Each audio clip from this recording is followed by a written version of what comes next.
Oh, you're finally stirring. Oh, no. Don't get up. You should really relax.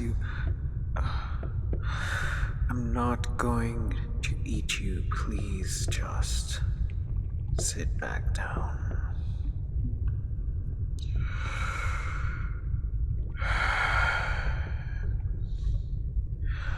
I'm not surprised you don't remember me. I found you 3/4 of the way frozen on the mountainside. Really, any later and you'd probably have ended up something's dinner. And besides, if I had wanted to, eat you, first of all, you wouldn't make much of a meal. And second of all, I could have done so much earlier while you were not awake.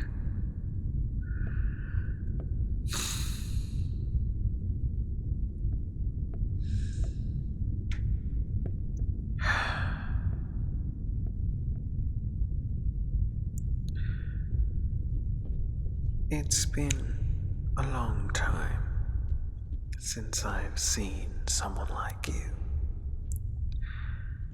You know, a human. These kinds of places, they don't really seem like the kind you'd enjoy. So, imagine my surprise when the normal peace and quiet is so suddenly disturbed. I am quite curious. You're certainly not equipped to hunt, and I doubt your little jaws could tear any of the flora that toughs out this weather. So, why were you up here?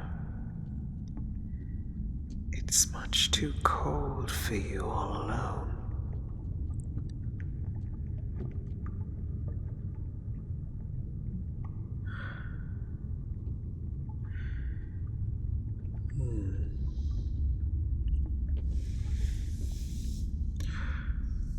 Outcasted? Interesting. I'd always thought your kind stuck together.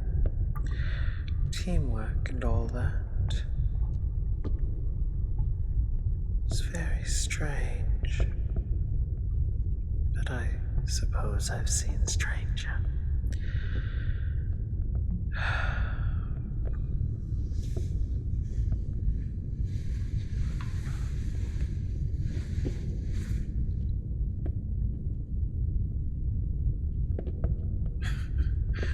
Why am I alone?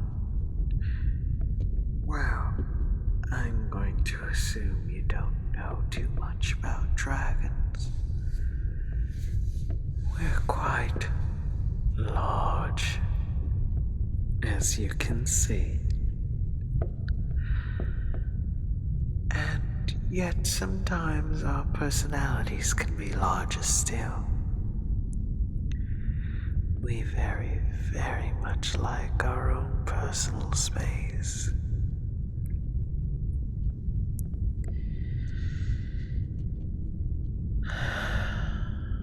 Why I saved you, I already told you. I was curious. I was very, very curious as to why you were here in the first place. And I suppose I still very much am. But I can't really force more information. Unless you'd like to share more with me.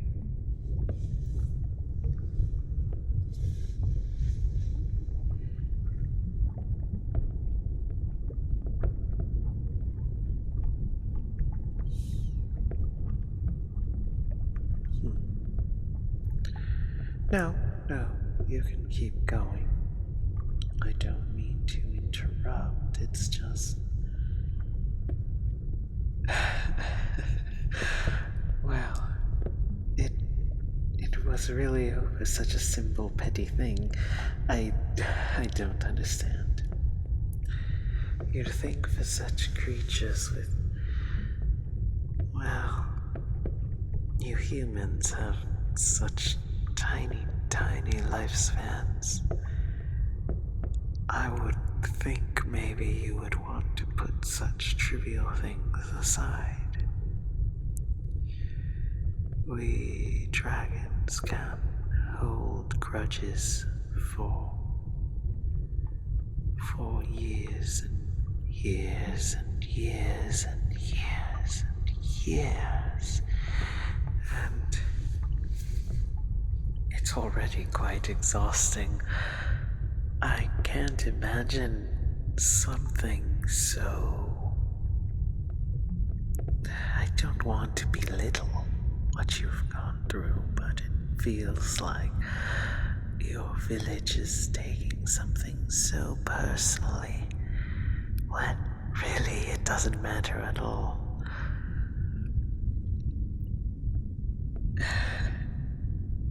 Oh,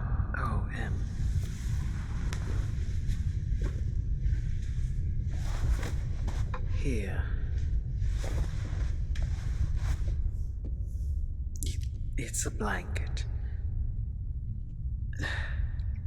Listen, not all of us have small hands that can intricately weave. You can take it, or not.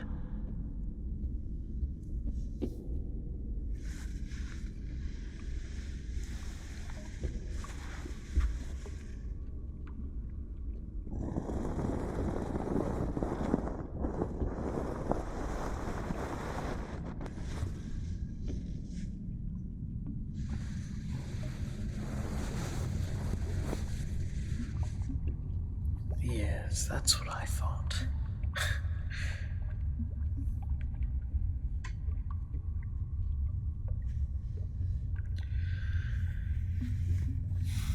That's the fur of the winter beast. It's quite coarse, quite dense. The meat is delicious, but I've no use for the fur. So I figured, why not fashion something for my new little guest?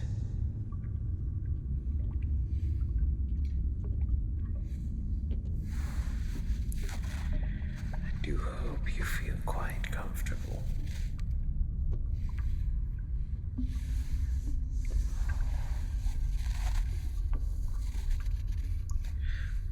Why I didn't give you the blanket earlier? Well, I don't know if you'd want to be, drenched in the winter beast's blood. It's quite a silly question.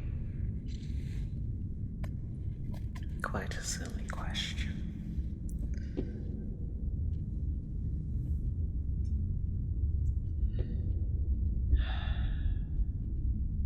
You remind me of someone.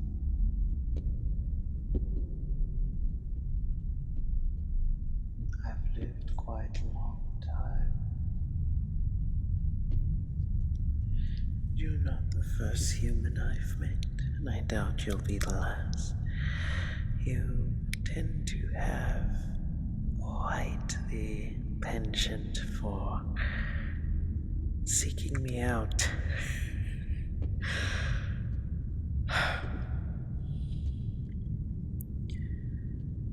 Oh no,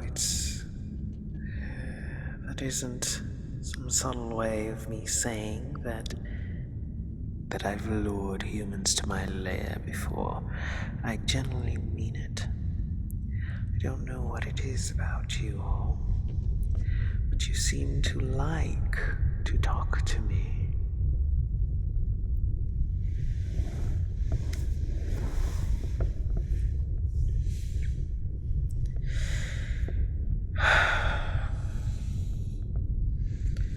And I'd be lying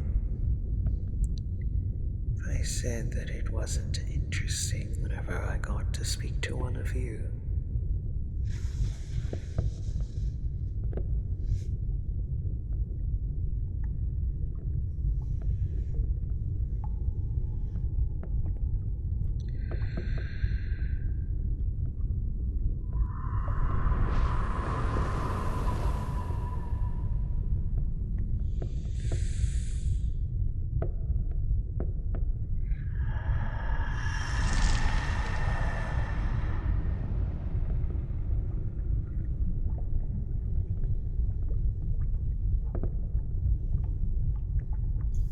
What do you know about dragons? I'm curious. For a long time, men would seek us out to slay us. They would think that we were taking their livestock or snatching up one or two of them.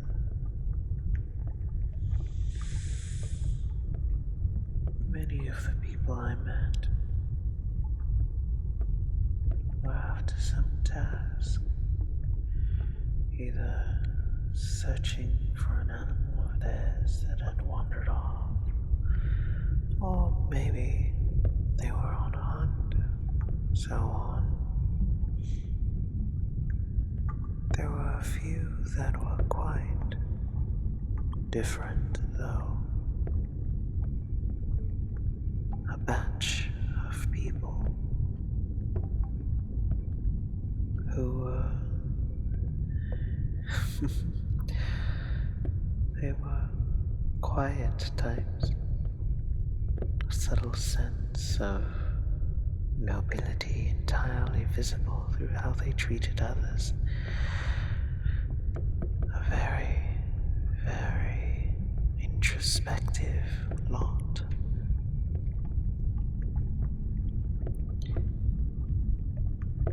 And then there were a few that felt like the complete opposite. No subtlety, no tact, a total disregard for anything that didn't seem useful for their own goals.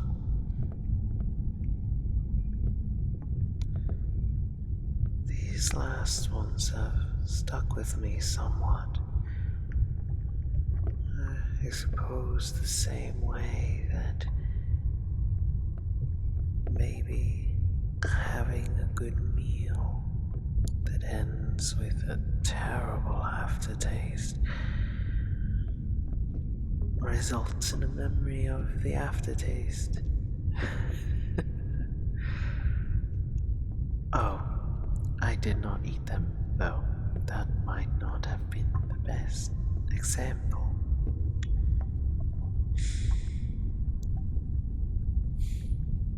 The few I've met would talk to me as if they knew me,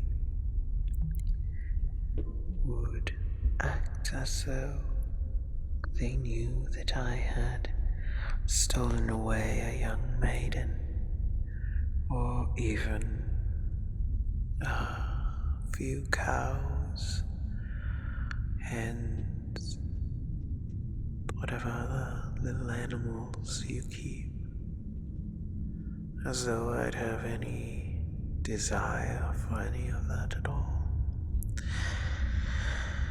And they would very much speak to me as if I was like them.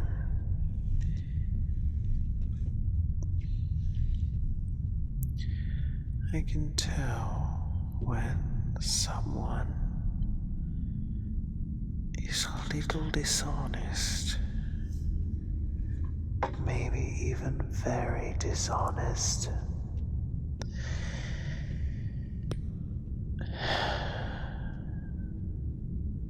I always wondered why they thought I wouldn't realize it.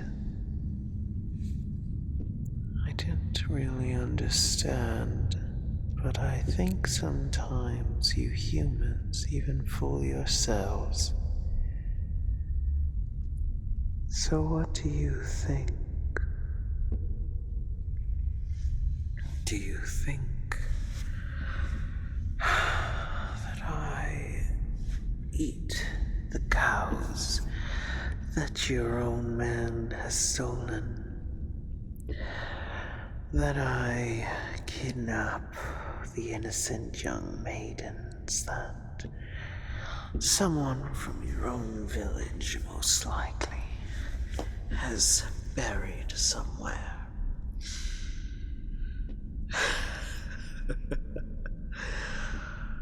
Well,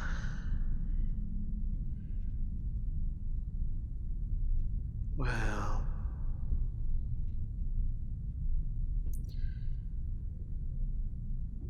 I suppose what I said earlier isn't quite true.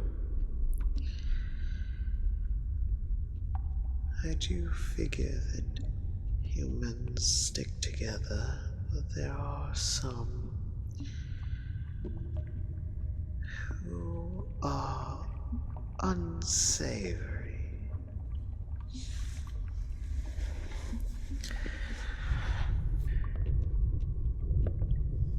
If these, well, if these evil humans that I've rarely encountered are still considered heroes in their own village,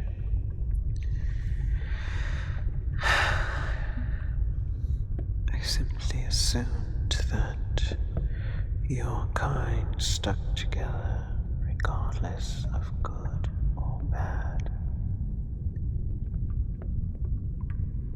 So tell me,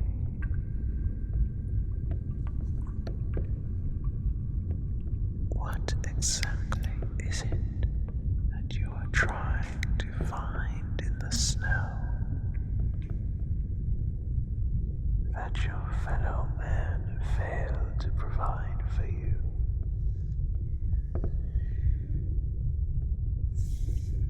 Well, you don't actually have to answer that. You can stay here for as long as you like. I can see you're getting quite comfortable in your little blanket.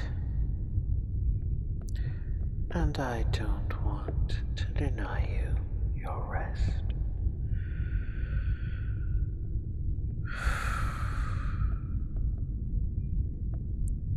I do have more questions, but